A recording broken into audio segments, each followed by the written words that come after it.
What's happened?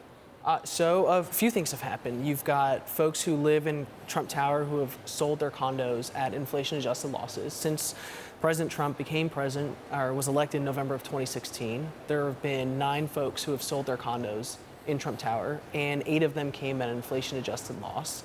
About half of them were nominal, and some of these folks had losses exceeding 20%. Meanwhile, on the commercial side, you've got about 42,000 of vacant square feet that's been open for months, despite the Trump Organization advertising rents well below the area average. Well, can we sort out how much of that is the identification with President Trump as opposed to how much of it, I mean, you go past that tower, it's surrounded police all the time, there's a whole street shut down. It would be difficult. I mean, Tiffany's had a lot of trouble, basically, right on the corner there. That's right. I mean, how much of it is just difficulty getting in and out of the building? That's part of it.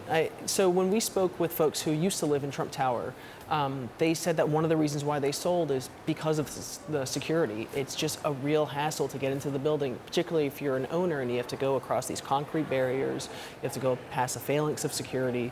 And if you're like an elderly person or if you're just visiting out of town, you use it as kind of a second home.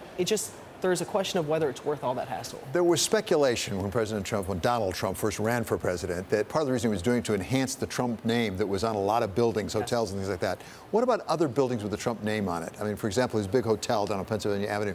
Are they hurting as well, or is it really specific to Trump Tower? The hotel in D.C. is doing wonderfully as far as we know.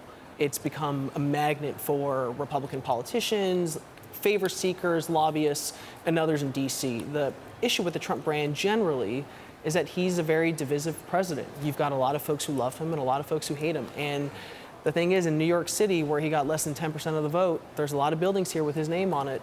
And a lot of those buildings have since voted to remove his name because they don't want to be associated with Trump. He just needs part of that 40+% of the country to buy in Trump Tower because right. they really believe in him deeply. Okay. That's right.